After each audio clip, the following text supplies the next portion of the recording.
We can bring in Shane Gillis because I was at the fight. I saw Dennis sat next to me, just chirping the whole fight. Look at this guy. He looks like he's on the rotunda, Jane Fonda and Clute. He was making fun of the fighters, making fun of everyone in the audience, making fun of the girls behind us. He's so hilarious. No. Well, he doesn't get out with his friends as much like he used to, or do stand-up around us. So when I was around him, he was just dropping incredibly funny. He's got all built up. So Shane Gillis, who is our guest, great comic. I saw him there at the fight too. Went over and said hi to him. He's a huge dude. I think I'm. Yeah, he's like 6'4". I don't think I'm that huge because everyone is seemingly extra huge. So anyway, he's a big dude. He's very funny. I see him a lot on Instagram. Yeah. I follow him. I see his clips. Very edgy. Was on SNL for the shortest amount of time of any cast member, probably. What do you mean? I don't remember that part. I think he was on for a day. No, he has a very interesting story. And we, I like to say now, break it down.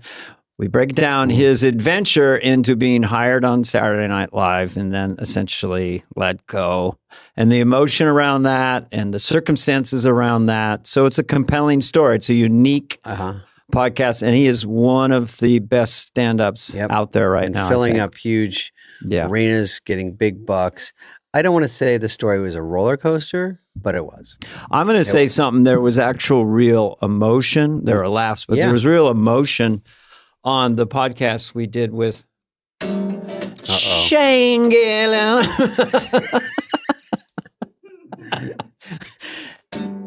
Shane Gillis. Gillis? Shane, is it Gillis or Willis? Yeah, it's Gillis, but you're kind of putting a little... Gillis? Okay, sorry. No, it's good. It's just your interpretation. Okay, well, Shane, here's Shane, and enjoy. Enjoy.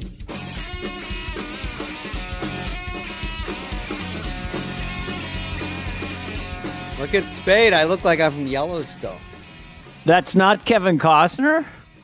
Well, it's me, dude. God, Costner. Shane, are you on, guy? Yeah, what's going on? He was waiting for us to quiet down. We just talk about anything. Thanks for being here with us. Yeah, thanks, buddy. Thank you guys for having me. Spade gets really, really boring really fast. Fucking so fast. That's a joke.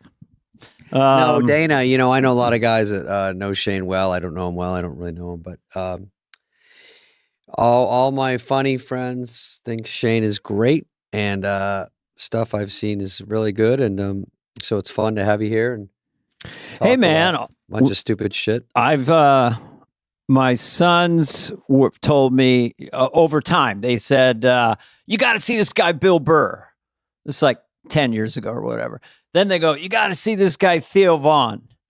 And then they said you, and brought your special on, especially the one you did in the little club in Austin.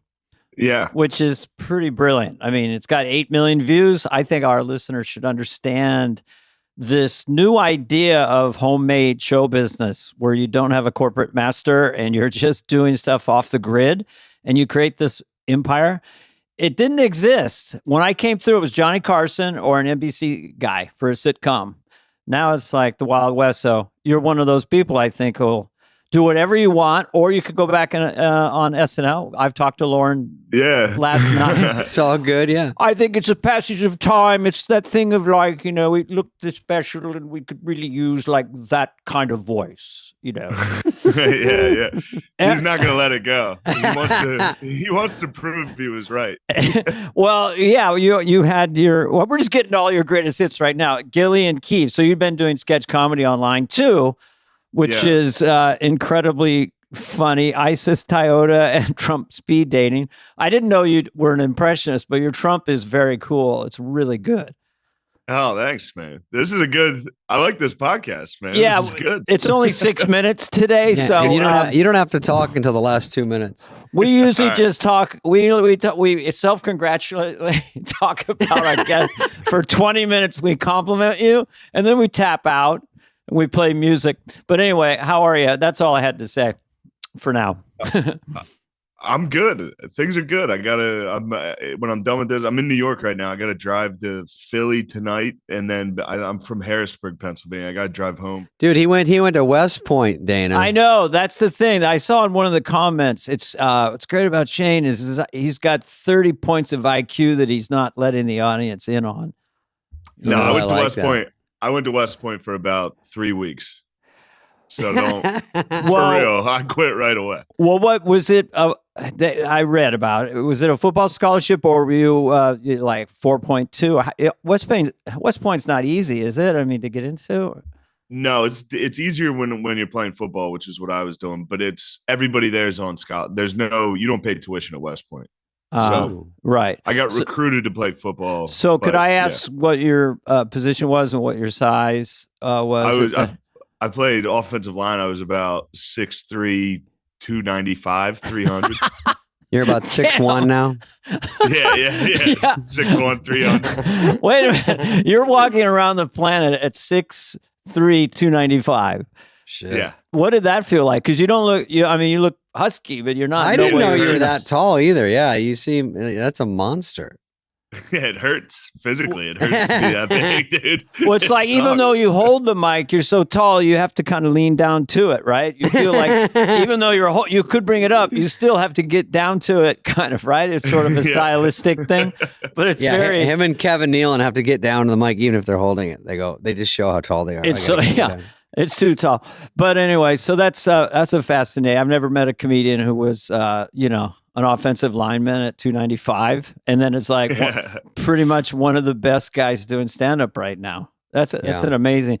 And you started in 2012, which seems like yesterday. Like my first set was in 1976. Gross. Not only could I be your dad, I could be your grandfather.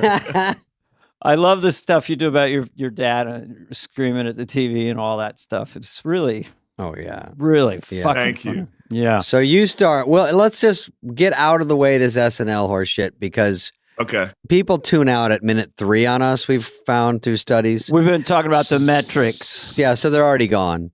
So now we can talk about it. We can get that behind us. Yeah. So So we you have were our on own SNL. stories. Yeah. You were on No, it. well, Let's go really far back, Dana. You were born, and then fast forward to you got a call from Lauren. Well, Shane was on SNL. That's all I know. I didn't read any further. I just want to know some of the sketches or what happened. Or, Yeah, that's great. So how was your time there as a cast member? It was good. I went into the office twice. Did you really go in? Yeah. Well, I mean, counting the auditions, I went in maybe twice. Yeah.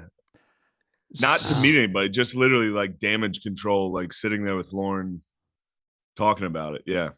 Shane, when you was leave like- here, you won't be coming back. He thought it was he was like, no, we're going to get past this. And I was sitting there like, there's no way. There's no way.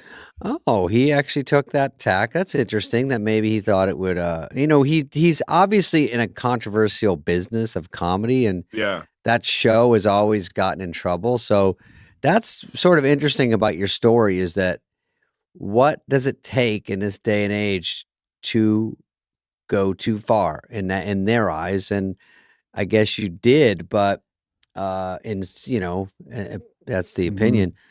But two things that are interesting. You bounce back, which is hard to do, and that's why, like Dana says, you're a sort of a self-made guy doing this other way because that was sort of your only channel now. Yeah, I didn't do that by choice. I would have much rather had people set things up for me. Yeah, exactly. It would have been nice. It would have been very nice. But you feel a little better right now because the special was so well received. I mean, because that was your biggest mic drop and your sketch show. So you're in a different place than when you walked out of the 17th floor. You've really Yes. landed on your feet. The only thing I want to delineate, I may be getting canceled, but I didn't really get a sense to what you said other than like throughout my time on the planet doing comedy, or even with my friends, I would do impressions of racist people, but I was not the racist. It's like Harvey Korman. If you take him at his word in Blazing Saddles, have you seen Blazing Saddles? So he says the N-word. Probably 800 times. So he may be technically the most racist human being in history if context doesn't matter, just by saying it. So I don't know why he's not canceled posthumously. Anyway, that's all I have to say. Yeah, I mean, I could have done the impression a little better. Make it a little more obvious it was an impression, but yeah, I don't know. Right. I just thought you were doing a white racist guy, being very yeah. That was my impression of your impression. Yeah, I was doing an impression of myself. Yeah. Well, in comedy, it's dicey because once you're on that stage, it's almost anything goes because it's all under the umbrella of comedy, and that's not the way it goes anymore. I'd like to see. So you're doing sketches. How do you get in front of Lauren, or who hears that you're good enough to even audition? How does that go? I think they saw me doing stand-up at JFL or Clusterfest, which is a Comedy Central thing. Okay. So I did New Faces at Just for Laughs in Montreal. And I guess SNL people were there and saw me and liked it and asked me to audition. Actually, they asked me to write first, and I didn't submit a packet because I didn't want to, I don't want to be a writer. Could I just ask, wow, okay, how did you get that good that fast? Because that's like 2019 they saw you, and you started in 2012. So yeah, that's like hardly beginning in some ways. But so you got really good really fast. So you just took to it. You were like in your early 20s? Yeah, I just did it every day.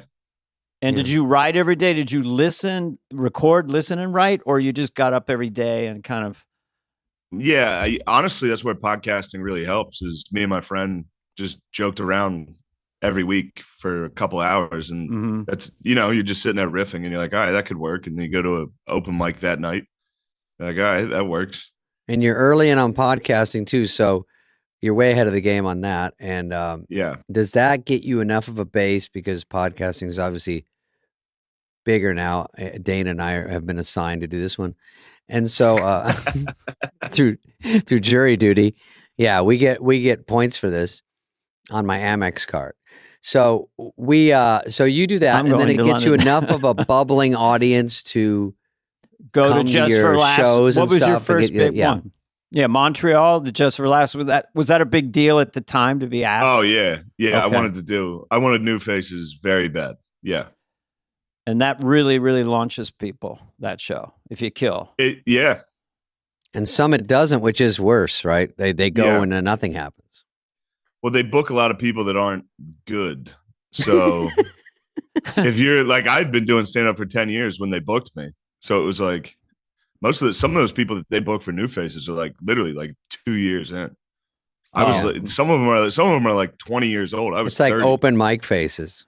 Yeah, it really is. Yeah, if you're not Eddie Murphy or something, it's a disfavor when they put people on when they're not ready. Yeah. Well, Shane, when I did just to keep interrupting you, when I did HBO, you had a young comedian special. HBO Young Comedians, hosted by Dennis Miller, who was one of my favorites at the time. So they do that, and that was sort of the only game in town. But on TV, it was sort of equivalent to what you're saying. And they had like the young comedians, but I always joke it's like Richard Belzer and people, and I'm like, wait, I'm actually a young comedian. Can I be on this? And I was on that borderline of having a pretty good 8 to 10 to 12 minutes, but not much more. But at least that was pretty polished to get me on. And then after that, you got to sort of go. But that was 6 of us: Rob Schneider, Drake Say. There's people on there. So that helped me the way that that JFL thing is for you. And that's where SNL saw me. And so you get this break, and then the talks start happening. Oh, did you have an agent and everything at this point? Yes, I did have an agent. I was with UTA. Oh, yeah. Big one, yeah. Yeah, and then they dropped me during the I was about to say, God damn it, did they drop you? Wait a minute. Cowards. Those cowards. A corporation got nervous and actually let you go? Oh, man. Hey, you want to know something funny? They kept Jussie Smollett for a very, very long time. Oh, too long. Wow. Yeah, they kept him until like this year. Yeah. This year. Oh, we feel like they. Yeah. Wow. But they actually anyway, had the isn't that noose. funny? He gave him the noose as sort of a souvenir, and they had it in the lobby of UTA. Dana. What? We can't do that? What was a fake noose? I think I'm canceled every day, but I feel like I'm too irrelevant and too from the 60s to get Your canceled. special is called Too Old to Cancel. You can't cancel me. Life is canceling me. Yeah. If I was a Grim fuel, Reaper. if I was a fuel gauge, I'd be less than a quarter tank. I'd be like an eighth of a tank if my lifespan was a fuel gauge. It would be like this. Bung, bung, bung, bung, bung. Yeah, and I'd just be cutting down as I got into the gas station. But anyway, so you blow up. Do you remember what were you feeling then? Like it seemed like you were on a rocket ship in a way. Oh. You kill it just for laughs. No, it wasn't a rocket. I was Well, you killed in Montreal. That's what I heard anyway. Yes, that was good. Yes, I did well there. And then, yeah, I mean, it wasn't like crazy. I just started like headlining, but then yes, there was a lot of offers quick, including SNL was like right away. SNL was okay. SNL was like, we want you to. They sent me a writer's packet. I didn't do it, but then they were like, they asked me to audition, and they were like straight to main stage audition. So they'd already seen me do eighth stand-up. floor, right on the Yes. tongue where they do the Right they call where it the tongue. monologue. Yeah. Monologue. Right, Yeah. right, Dana, where they Yeah. the monologue is, yeah. And there's 20 people in the audience. Go ahead. Yeah, Whatever. it was one of those things where I was like, I'm never gonna get this. SNL, they're not gonna, I'm not that type of guy right now where SNL is. And I figured there's no chance. And I was not nervous. I was sitting in the green room. You know how they make you wait for like 2 hours, I guess to kind of like rattle you. I didn't care. Lauren, I think, does. I've never talked to him about it, but I do think he likes to kind of rattle people around that situation, just Which makes sense. just to see if they can handle when the red light goes on without shitting themselves. So you go on. You're so loose because you don't give a shit. You think you have? Oh no. Okay, you got nervous. I thought I didn't care until you walk through that tunnel and you see the stage, and then I was like, oh fuck, like this is it. And yeah, as soon as I was so nervous, the mic was shaking, so I had to like put it against my chin to do the set. I've gotten a shaky hand before. It's tough. It's embarrassing. It catches you off guard. You're like, am I shaking? Yeah. Well, you hold it with both hands, then maybe, right? True. No, that makes sense. I should have. Could you see Lauren's face when you were up there? Yeah, but just kind of a shadow. Yes. Sometimes cigarette Dana smoke coming up like Dana, when I was there, he holds a flashlight under his chin in the dark and makes sounds like show. So then, so you thought? What did you think when you got off? Did you do Trump? I don't think I did do a Trump impression. I could be wrong. I did a joke about Trump that it's funny. The joke at the time was like, it's funny to watch every comedian go on and make fun of Trump. And it's like, they're lucky he's not here. He would bury all these comedians, including me. I like do it. Oh yeah. You know what I did? I did do a Trump because the rest of that joke is him following me and calling me a fat loser and how he would definitely be. Go ahead. I want to hear it. What a loser, that guy. Very fat. Very fat. Very fat. I saw that a bit, and it was like a shooting gallery when he went up against the other Republicans. Oh, it was extraordinary, sleepy or low energy. Energy. Little Sleepy Marco. Joe caught on too. That was hot. He's got a new one right now for Ron DeSanctimonious. I know. And what do you make of that? I don't think it's a little bumpy, but I'm getting back. I'm not sure if I get sanctimony from DeSantis. I'm not sure if it just. It rhymes, so you got the D and the E and you just continue it. And you know what you got. But I don't know if that's the best nickname. It's not his best work, but it's good, though, that he's still trying. I mean, no matter what any nickname he gives somebody is funny because it's coming from him. I mean, Sleepy's not the best nickname. It's fucking It's just funny that he's out there making fun of other politicians. Of course, Little Rocket Man was ballsy. Little Rocket Man Little was- Rocket Man. Tiny rockets, little tiny rockets. Tiny hands, like but you the do a rudest. great one, and you have the bill. I mean, you look. I'm not saying you look like him, but you look I hear you. more. I mean, I'm such a pencil neck. You could put me in anything, but you actually, it was a cool look you My had on the favorite, sketch show. My favorite one was Mini Mike Bloomberg. He literally ended Bloomberg's. Bloomberg had a Bloomberg. Forgot about They ended the campaign. He called him Mini Mike, and they were like, "All right, we're That's done." it. They put $1 billion into the campaign. He called him Mini Mike, and they're like, "All It's right." over. Yeah, all it took Back it was the up. word Minnie and Mike, and $1 billion went away. That's It just hysterical. makes you sound like the biggest asshole. He doesn't even put it through a computer. He just says it, and you're like, "Yeah, we ran 100, and that's the best one." Well, The what best do you, one to make you feel like an asshole. if you were running against him and you knew he was going to come at you? I mean, how could you advise I don't know. DeSantis? I don't know. Like, ignore it, come back at it, or If I was DeSantis, I'd say Humpty Trumpty had a big fall. Daffy Donald. yeah, I but thought. you can't combat it unless it's authentic. Because some of those other guys tried to do it, and it just I know. Oh, it was humiliating. It's so bad. Rubio Those- tried to go after his hands, Yeah. little hands, and it And it just- Yeah. looked terrible. All it did was give Trump an alley oop to go on a debate and say he had a big dick. Yeah, And it it's just true. made it funny. Let me tell you, there's my no hands aren't problem small. down there, right? Yeah. There's no problem. And he pointed to his cock. There's no problem.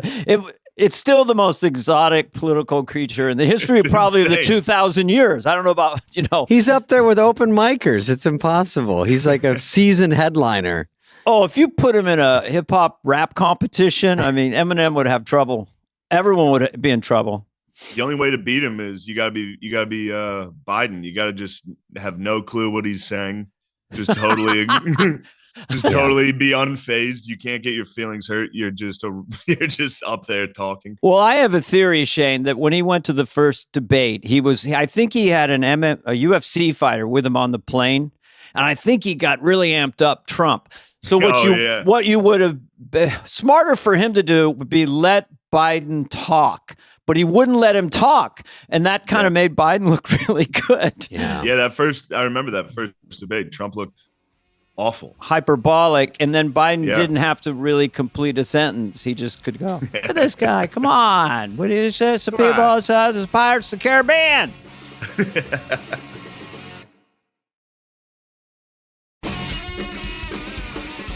Oh, let's go back. Dana. So he does audition. Let's digress. No real impressions. Yeah. Nervous. A little bit of Trump. Mic on chin. You do probably 8 minutes. I don't know how long you do. Yeah, I think it was only like 5. Okay. Smattering of applause, I'm guessing. Thank you. Actually, they were laughing the whole time. Oh, great. So it was in my head that I was nervous because I ran into Michael Che that night at a club, and he was like, he was like, you killed it. And I was like, oh, I thought I was nervous. He was like, least nervous one by far. Oh, cool. Even though Wow. I was in my head. I mean, my hand probably wasn't that bad. But that's the beginning of the psychology, Dana, of like, oh, wait, is there a chance I might get this fucking job? Yeah, it's exactly right away.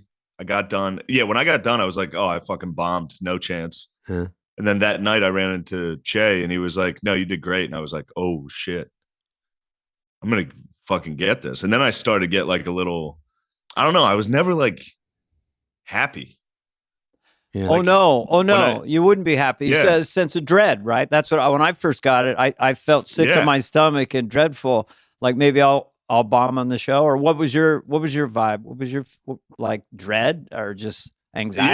Yeah, I think dread and anxiety is exactly what like everybody else was like, oh, you must have been so happy. I was like, I mean, the only cool part was I got to call my parents and tell them. That was the first thing in comedy they have understood, Yeah. you know. But other than that, it was like I kind of fucking knew something bad was coming. Sure enough. How now? What's the time frame now? Do they Oh. hire you the next day? Do they It was make an offer? It was quick. They were talking. It was probably end of August. I took audition. September 12th is when they announced it. Okay. So they announce you're on the new something cast feature player. New feature player, and literally within 5 hours. Whoa. Right away. Damn. And it was funny. This is the funniest part. I was on my way to do stand up. So I was on the train in New York. My agent calls and was like, "Did you say the word I said?" And I was like, "No, I would never say that."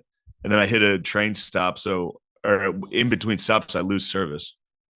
And then the next text I get once the train starts again is a video of me saying it. I'm like, "Oh shit." And then I'm like, it'll be all right. It'll be all right. And then the next stop is like, CNN. It's like, oh shit. Oh boy. Next stop. Yeah. Yeah. Well, maybe I, in passing, a little utterance. It literally was just a video of my face, like not even smiling, just saying it. I was like, oh, shit. No context, nothing. Yes. This is man. Public Enemy number 1. Damn. Yeah. Well, hopefully they have a new protocol, like vet.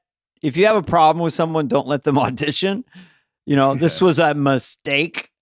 I don't know who vets people and who's the decider. But well, here that's another thing is like they did vet like the same way everybody else was like an improv person. They didn't have podcasts at the time. They just checked my Instagram, Facebook, and Twitter. I didn't. By the way, no one vets like Twitter people. Yeah, like they're like this guy. We'll figure it out. Give us 5 hours. Yeah, they got me with the podcast though. Is like nobody's gonna sit down and listen to 1,000 hours. Right. It's tough to vet the podcast. I told them I was like, I have a podcast and I say the word gay on it a lot. And they're like, yeah, that's fine. I omitted that one. So you guys actually literally had 1,000 hours of that podcast, or hundreds of hours? It was massive. Yeah. And so how many times did you use that slur? I don't know. Before that video, I would have said 0, but then there's been a couple. Oh boy, yeah. Well, some of these sketches you do, like I saw ISIS Toyota. Are these done before, or were you saying some of your apprehension with SNL is maybe your sketches when you went there to write or be in, you might write something that's even too far for them. So is that part of your fear? Like it might be like they might not like. I'm not saying you're a horrible person. I'm just saying some people like to push it, and some people do different things. You know. No, that wasn't my apprehension at all. It was like I don't know. Maybe it's just a me thing. It was something good happening. Yeah. I was kind of like, oh, it's like don't wish too hard, then you get something. You don't really probably wish for SNL, but like Dana was always that type of character guy that's like the perfect spot for him. With me, it wasn't quite as perfect, but I'm sure I bombed terrified. out twice. I auditioned for it, and I had no confidence at all that I could be on it. It's later it's like, oh, you should. Oh, it was an obvious pick, but no. What I'm curious about on a human level, because when I got Blue Thunder with James Ferrantino, a TV show in 1984, I called my parents. It is sort of a thing that you kind of do, even though I had issues with my dad. But were you the one to have to call them the second time? And what did that feel like? No, the news. The news got it. So then they called you. Yeah. Shamey. Everyone called. Everyone called and was like, "Are you all right? Are you all right?" I was like, "Yeah, I'm all right." I wasn't even like that. I mean, I kind of blacked it out a little. It was like so much, but I wasn't like. I don't think I was like devastated. I was kind of just out of it. I don't know. Yeah. I knew you're inside a do dream. Stand up. Your rocket almost didn't get off the launching pad. That's the thing. You weren't way out in space falling. You were like, yeah. No, I mean, I had zero. Yeah, I didn't lose anything. I had $0. I lost an opportunity, but it was all of a sudden I just had a lot of attention on me, which was weird. It was uncomfortable.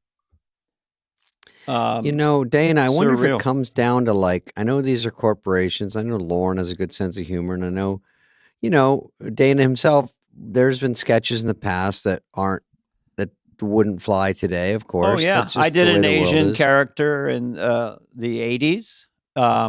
And I was called out for it being inappropriate, So it's tough to. It's What tough was the because accent? Oh, a full Asian. I lived near What you would Chinatown. No, just do it real quick. I will. I lived in Chinatown, just a context, or near it in San Francisco, and I used to see this guy in his yard, Chinese gentleman, with a leash on a chicken. Yeah. So then I had a flight of fancy of a character from China who opens a pet chicken store, maybe in Manhattan, but he loves the chicken so much that he talks people out of buying them.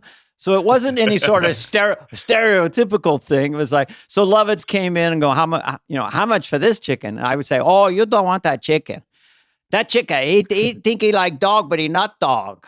You throw frisbee, he don't even catch it. He poke hole in it. 1 minute you got frisbee, next minute you got spaghetti strainer.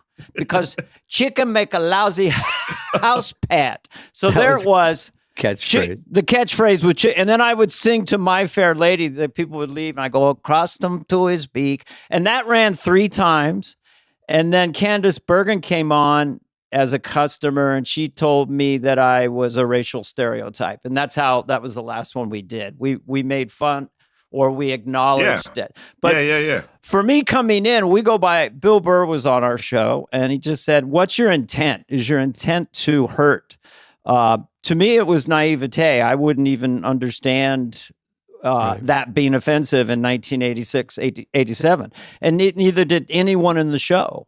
Nobody flagged it or talked about it. So, but now we're in 2022. And I do think that if people see you and listen to you on this and see your special, see your stuff, it has its own edge to it. But you're a very likable gentleman, because they make you into this boogeyman character. And the more we see you, we meaning the public at large, like, here's a guy who's goofing around on a podcast for 1,000 hours with a friend, saying outrageous things. And we've all done that in the back of a car with our comedian friends after a gig. Yeah. How else do you make a comedian laugh without certain words that going too far? Yeah. And you are, but you're not doing it. You're just doing it because of the shock value. You don't take it into your heart. End of statement. I talk. By the way, Shane doesn't ever agree that he's funny, and he's humble. He doesn't. We keep telling him, and he's never like, I knew I was really good when. He seems he seems to take it all in. Like, we all know this business is very fickle, and who's to say who's actually really funny? It's just, you just cross your fingers, and if people keep coming to the shows, it's great. If they watch your special, it's great. And it could be rug pulled any day. You just don't know. It's very tough. It's tough to be cocky.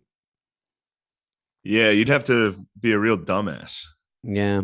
I mean, I hear you on Rogan a lot. Now, when you go on Rogan a lot, I think you do. Yeah. I think it's cool that Joe has this huge place, and he still invites all his buddies on, and they just laugh, and I think it just sounds like fun, and that always probably unintentionally gives you a bump somewhere, either. It's huge. It's huge. Yeah, Rogan's big show. Yeah, and it's also, I think, I don't want to speak for him, but I think it's good for him. Like, he needs it too. He needs to, like. Well, it's fun. He's huge. He might be the most. He can't go outside. Well, he's the number one show kind of in the world. I mean, it's 70 million people. Forget podcasts. It's just show. He's bigger, bigger than any television show, bigger than most movies as far as that audience. And so you're a regular on that. So, I guess your club dates just lines around the block. Yeah, it's very good. That's awesome.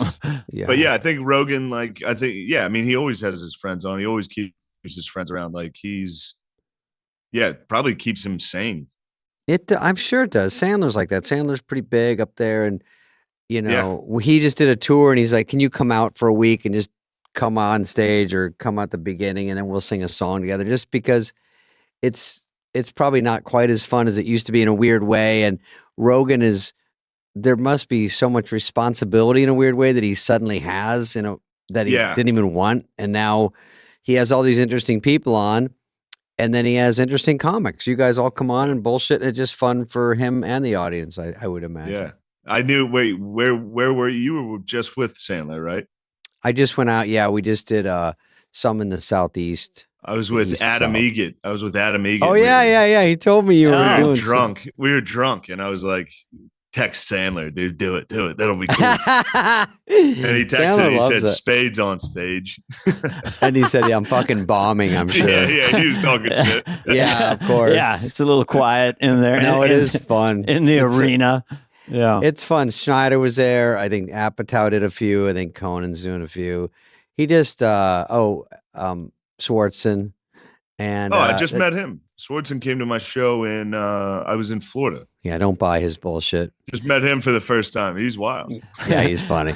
Yeah, he's a great dude. So we all sort of are in that sort of world too. So, that's fun. It's all fun with the comedian buddies and that's great. You have a place to go screw off. I mean, now you obviously do stand up. And what are your thoughts about, like, Theo is big. Theo and I are writing a movie and he's big on, why don't we just put it on YouTube? I'm like, I think what we're finding is a special is easier because you're only you, and when you're a movie, there's guild problems and there's everyone needs to get paid a certain amount. And then just the idea of fun, throw it on YouTube. It got very complicated very fast. So Yeah. we might go more conventional way, but I do like the idea of what you're doing and things like that. Cause you're special. Was it Cave in the Creek? What's it called? Yeah, it's at the Creek in the Cave. It was just Creek in the Cave. live in Austin. Yeah. Pretty lo-fi. Yeah. Show a few people coming in, getting a couple 7 and 7s and sit down and have a drink. And you just come out in a t-shirt and, I love Dana wishes he did that, right? Well, Dana? I've done 3 shitty specials, and hold your applause. Only because you're working out in the clubs, and I usually do little characters and sketches. I'm in a little club, and I'm just on this roll and the rhythm and everything. And then you go in the big room, and the air conditioner breaks the first night, so they can't use it. And then the second night, there's like 9 cameras.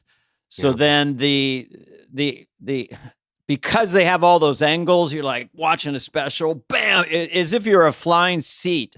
You'd fly into the guy's face. Then you go way to the back. You're like whipped around. And it just soaks all the funniness out of it. So when I saw yours, I'm like, okay, this is organically shot, so clean, so simple. Just like you're sitting in a club watching that. And you're laughing your ass off with it. There's no remix. You don't even hear the audience that much. You see them a little bit, but you're killing. So I think that's just the way stand-up should be done. But of course, people want you to play arenas because then you'll be booked in arenas, and old Jed's a millionaire. But yeah, that had a magic to it of a guy showing up just at a club in Austin. And that's my You're special. also fighting your way back. And the audience sometimes is aware of cameras. It's nothing like the night before when you killed a club and you're practicing for it. Then you come in and it's lit and they're like, those are camera seats. No one can sit there. And then there's a fucking jib going to swing in front of them. And people like, how do I act? I'm in the audience. What if they show me? I had masks in mine. Everyone had a fucking mask. And I was like, I didn't even know it. Oh. And I'm like, God, because my opener was on and he was doing okay. And I go, don't give me a tough crowd tonight. And when he got off, he goes, they all have N95s. I go, oh my God, that's right. That's fucking terrible. I know. And all the cameras, the trucks are there. You don't get another shot at it. That's terrible. I know. And Sandler did like 200 shows, not 200, but we were filming when Sandler was doing his special. We were just filming each night because he has the means. He just took the money he got and put it right in the special and said, I'll film this night. I'll film that night. I'm going to go in the alley and shoot a piece there. I'm going to go to a tiny club. And then it just really fun because it's a whole like thought out. It's like a big show, that's different. And he doesn't know he's shooting a special. Like when I was doing it behind my eyes and I'll see people, I can tell that they know they're shooting their special. So there's that little bit of tension in the eyes. But Adam did so many nights that he's just fucking around. But did you shoot more than one night at that club? No, that was one. That was basically, that was 2 shows one night. Yeah. That, for the people at home, that's the standard. 2 shows, one night. First one's usually not as good, and then they say it's good, and then the second one you actually do good, and then they go, "We'll use all that." But it's like, you know, your next one, if you went to a bigger room and you went with Netflix, would be like, "Are you ready to rock?" Well, Are you getting that now? Yeah, that's the thing right now. Is I'm about to do a theater tour coming up, and it's like I think I want to record the next special I do. I want to do in a club again. Yeah, I don't know. I mean, I'm just not used to theaters at all. I've never, you know, so maybe I'll like them, but right now, a club, yeah.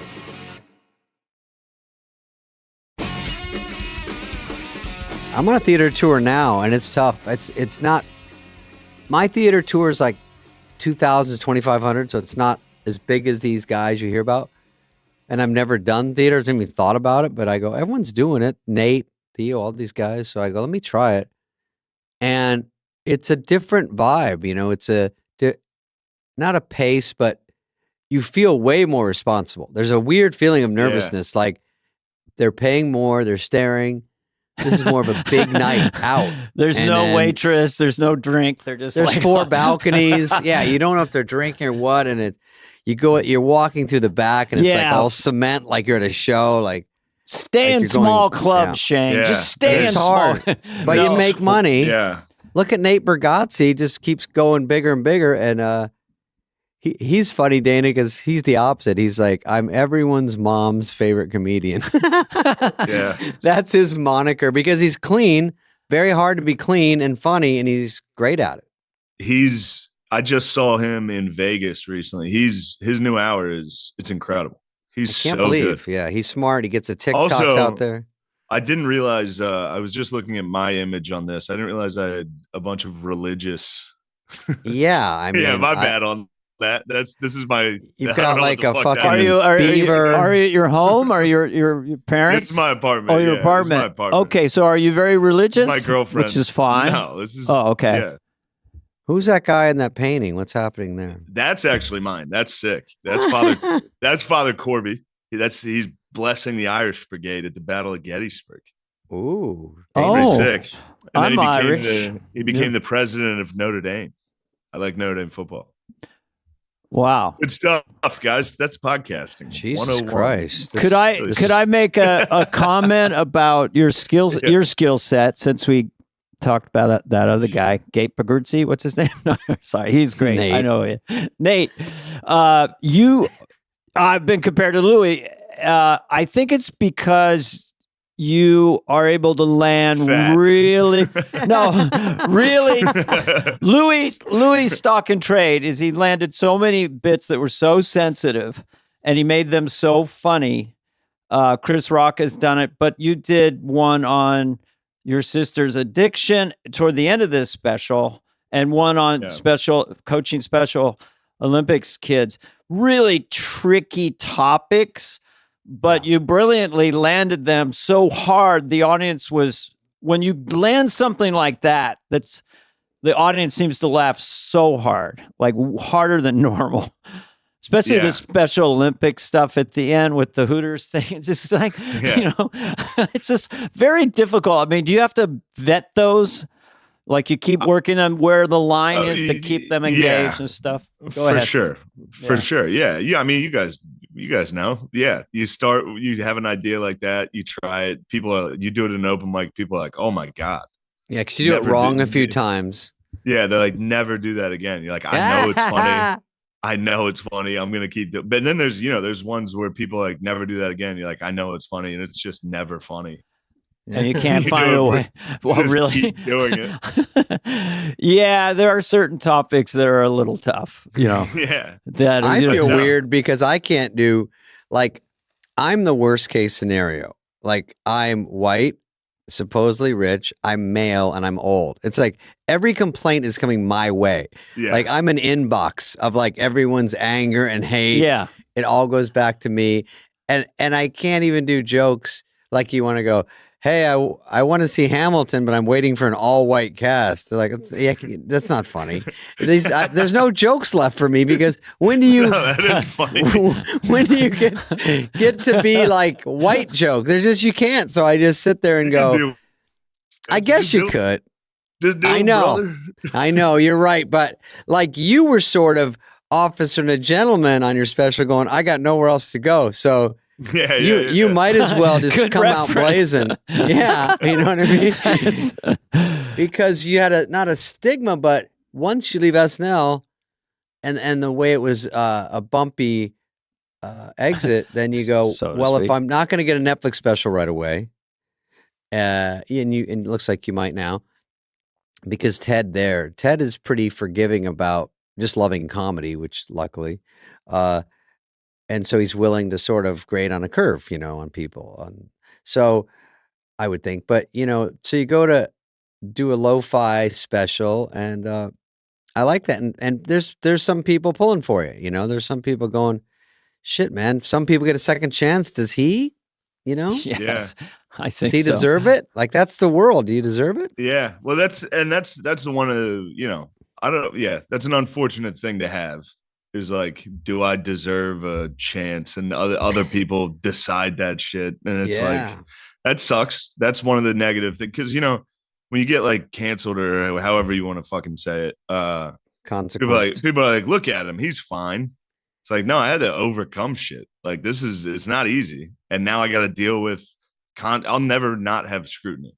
It'll always be, remember that thing. And then, you know how that is. Sure. But it's also I'm always watching for the corporations when they drop. If the cancel thing starts to happen, and then the corporations, it's like a hot oven. They don't need it, and so they start. And then the agents fire, and everyone's let go like that. Dominoes. But the public, there's a mass audience that's not as sensitive as this other part of the audience, and don't take off-color jokes at face value that's proving something nefarious about the person saying it. So it's a big audience. It's when it comes to the corporate, I mean, it's just money. Like if Chappelle had said what I said, there'd be no problem. If Louis or anybody had said, just if that was the only thing they ever said bad, it'd be fine. I had nothing behind me. There was no like, oh, this guy's funny. All they had was that clip. Right. I guess what I'm trying to say is, like, once you get more fans, once you get more all this, if you're worth something, they'll keep you. They don't give a fuck. They don't have morals. Yeah. Oh no. Then once it turns, then we always loved him. Then they'll jump. I will predict, and Ted's a friend of ours. If you want it, you can. Netflix has morals. Netflix is great. Well, they've kept Chappelle under a lot of firestorms. I think that the more you keep going, you just go the opposite. Like, you just come out and do kick-ass specials, and you're just doing great on Rogan, and so then it just. Lauren, that'd be a Lauren thing. Things that seem so will never go away. They just sort of tend to fade over time. And then there's just this other part. There's always going to be people digging something up, but I think it's such a small percentage. I like to make predictions. I predict you will go to 12,000 seaters within 2 years. Jeez. Don't do that. I predicted it for Louis when he was on my show. I say he'll be out of the business, so we'll meet in the middle somewhere. 1997, I said to Louis, you will headline Madison Square Garden 5 nights in a row. You didn't say that, did you? He took a swing at me. No, he was my head writer of my show. Always an amazing guy. But he's back out there. Yeah. He's a genius. Oh, wait, I want to ask Shane about, we won't keep you all day, Shane, but what about... Oh, so you're obviously, I think you're a fan of Norm Macdonald, and then he called you, right? Yeah. That's fucking cool. It was right. It was all in the same like weekend. So it was very surreal. It was like no one knew who I was. And then I'm on the phone with Louis and Norm and all these guys. But yeah, Norm was exactly who I thought he'd be, which was cool. He just, I didn't even get a word in. He just kind of ran. I remember I was walking around in my backyard, and he was going all about like the state of comedy and how everything is. And it was cool. It was cool to, get to talk to him. Like the other guy that got let go. Yeah. And SNL, remember Dana? Why was it? Oh, it was course. OJ. I thought he said F-U-C-K word, but A lot of OJ stuff. It's OJ. Yeah, OJ's a real nice guy, except like he likes to kill people, you know? No, you know what? So OJ's not guilty now, Dana. Now who's laughing?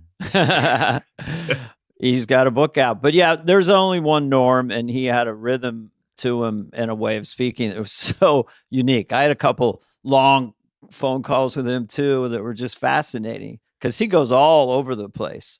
Yeah. You gotta, a guy buries $10,000 and wants to leave it to their relatives 100 years later. It's hardly worth anything, right? But if the guy bought a house, it'd be worth like $5 million. It's just all the stuff like that. Whenever I'm with Adam Egget, that's usually what we talk about the whole time. Norm is he's in love. He's in love with Norm. I always go, that's enough. I don't know. I'm with him. I think Norm's incredible.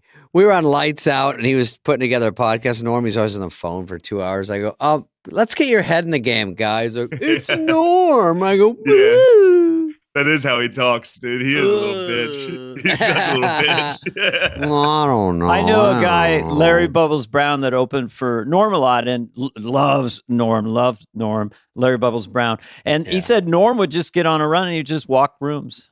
San Jose Improv, it's like a 400-seater. And he's just working down on some disease or somebody or something. And the guy, and they just slowly start leaving. He just walks a room and he just keeps going. So he was notorious. And also, what did he say, brilliant. Dana, about fighting cancer? He goes, the battle. It's a draw. Yeah. I see a you guy. Die, yeah. And the cancer dies. I'd say that's a draw. I saw a guy, he said he's putting up a big fight, I saw a guy in bed, just watching television. I didn't see him fighting very much, Yeah, he was watching Matlock. But yeah, he was a genius. We're such a weirdo when we're on the road with two geniuses. We did Sandler tour the last time, and it was more of us. But when Norm, he wouldn't sleep at night, so we'd go up to the in the elevator on our floor. And he goes, you want to come in and hang out? And I go, because I'm the biggest pussy of the whole group. I go, Norm, it's midnight. We got to get up and fly. We'll order food. I go, no. And I go, I'm just going to go take a tub and go to bed. He goes, you can take a tub in here and then we'll talk. I go, through the door or you're coming in? He goes, it's up to you. It's very. I go, I think I'm just going to go in my room. He goes, your loss. And that's every night. Every night I walk by and we walk up. Are you coming in? I go, Norm, I don't know what's going on. I don't know. Now, Adam told me a story, and I don't want to be telling tales out of school here, but telling tales. It was you. You guys were on a plane. I think it was a private jet. And Norm was sitting there. Oh no, yeah. This one. Do you remember this? Yes. You tell me if it's no. You tell it, and I'll tell you if it's even. So this is what I think. Now I'm hearing it from Adam. I think you were like standing up, and I guess your crotch was like right in Norm's face. Or so, I forget exactly, but he was like, "Hey, like get your dick out of my face. I'm trying to sleep." And then he was like, open his mouth. No, maybe I fucked that up. He said there was 2 chairs facing the 2 in the back of the plane. So see, so it's 2 other, so 2 or 2, and then we all just stand and bullshit, and so I'm leaning against his chair, and he goes, "Hey, Spade, do you mind not having your dick right next to my fucking mouth while you're talking?" And I go, "Oh, sorry," and I lean back. Then he goes, "By the way, if I fall asleep, you better not take that hot, juicy, hard cock and stuff it in my mouth." And then he tilts his head back and closes his eyes and opens his mouth. And everyone stares at him. And then we all laugh. I don't know if I can tell that. That's why I never told that. We don't know. That story's incredible. I know. It's funny. It's funny baby to us. We boomer all fans will no one's going to be offended by that. That's fucking great.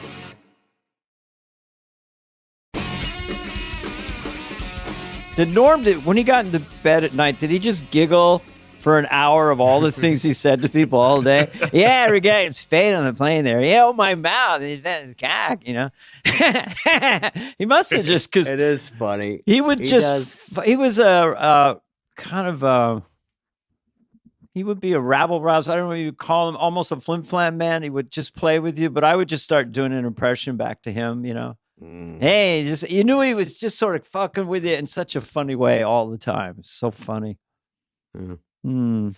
So that's a good influence. Yeah, for it's Shane. good to have. Yeah, you like Patrice O'Neill, you like Chappelle, you like. I'm looking at your list. It's all good people. Bernie Mac, dude. I've been on a real Bernie Mac kick. Oh, yeah. The Kings of the one where it was Bernie. Who else? But the Kings of Comedy, or is that what it was? The Kings of Comedy was DL, Cedric, Bernie Mac, and what's his name? Harvey. Yeah. Yes. Oh, was? Yeah. And it was so powerhouse that you're like, did Bernie follow Harvey or vice versa? No, Bernie went last. Okay, so he followed a lot of killing, crazy, over the top killing, and then he brought it up to another level. He does the milk and cookies bit on that, and I think that's one of the best. It's one of the greatest stand-up bits of all time. Yeah. And just his phrase. He calls a kindergartner a 6-year-old a 6-year-old here homosexual. Yeah, what a voice! I mean, what a voice! Yeah. Just quit crying, do some push-ups. Yes. I like your first joke. I think on your special, Shane, you start out with like a cold opening of what's the who came up with the age of consent in the old days. Yeah. And the guy goes, I'm from Delaware. I say 12. And then everyone goes, whoa. And you go, hey, I don't want to go first. Like, what do you think? 12? Higher? And then you sort of fade out. Then you go into people coming into the club. That's a good opening. I like that. Well, that's good. All this is McKeever, John McKeever. He's the guy who I do the sketches with. He really directed and set this whole thing up on how to do this. And that joke was it was quick and it was kind of out of place in the special. Mm-hmm. Perfect place. So he was just like, here, what if we just directly open with it? Just shows what it's going to be like, Yeah, like, especially on YouTube. Yeah. If you don't like this one, you're not going to like the rest. Yeah. So but might as well start here. It's so-called inappropriate, but then you're quoting a founding father or something, so it's like smart and like because they had to come up with an age of consent, I guess, or whatever they're trying to figure out. No, I mean that also didn't happen until like the 90s. Like that just happened. Oh, okay. Well, then it was 0 back then. That was even worse. There was no rules. You could marry your 12-year-old cousin in those days. All right. Well, Abraham Dana, Lincoln did. Anything else for this young man? I had a good time talking to him. Just what's your headspace these days? Like when we get off the Zoom, were you feeling good? You're going to go out for ice cream with your girlfriend, or what? Where are you? No, I gotta get in a car and drive across the George Washington Bridge to go to New York, to go to Pennsylvania. Get out of New York. Okay. Oh, that's right. I played Parks Casino a month ago. And before I went out, they go, hey, this is Buck County. This is Trump country. Bucks County, yeah. So I just took my glasses off, squinted my eyes, and walked around as Biden. And it was like the Beatles had landed. They were just, it was just like, hey, there's people going and really tight hip flexors, shaking hands with invisible people. It was like a 2-minute pantomime. I mean, conservative crowds are a little easier. I don't know why that is. Well, but for me, anyway. I run into this thing where I'm like, I don't know. I get weird about it because I was just in Florida and they were all Trump. Like, so then it's too far in a way. Yeah, second, like because it's fun to do these jokes in New York where everyone gets upset. Yeah, like if you go on stage and say Trump's the man, it's funny. In Manhattan, it's funny. Yeah. In Florida, they're like, yeah. And it's they're taking it serious, like it's a rally. Then, yeah. Yeah, it's like, fuck, that's not what I want. I want this to be funny. Yeah. Good Lord. Yeah. Well, so much fun looking at your stuff these last couple days, and you're going to be fine. I don't know. What am I supposed to say? He already landed on his feet. He's all right, but it's good. We'll look forward to seeing you in person, bud. Yeah, me too, man. You guys are awesome. I'm a big fan. Thank you so much. We'll Took him an hour to say that, Dana, but whatever. It's fine. I couldn't. You guys are. Talking all the time. I know. The compliments we give them. I probably talked a little If too they're much. real. I usually have podcast regret, and I go, "Why did I say that? Why didn't I let Shane finish that sentence?" That's exactly what happens. I do podcasts constantly, and there's not one podcast that I don't have immense anxiety after. Yeah, even if you're a guest, like, why did I interrupt him? Why didn't I say that? Why did I? What is that about? So you have it too? I'm glad. I mean, mine might be. I'm not alone. Mine might be from getting fucking destroyed for something I said on a podcast. Hey, wait a minute. I think I got something there. Yeah. I see where you're going. Yeah, that's could be from that time I got publicly crucified. Yeah. But yeah. It's part of it. Okay, man. Well, thanks, buddy. You guys rule. Thank you so much. This has been a podcast presentation of Cadence 13. Please listen, then rate, review, and follow all episodes. Available now for free wherever you get your podcast. No joke, folks.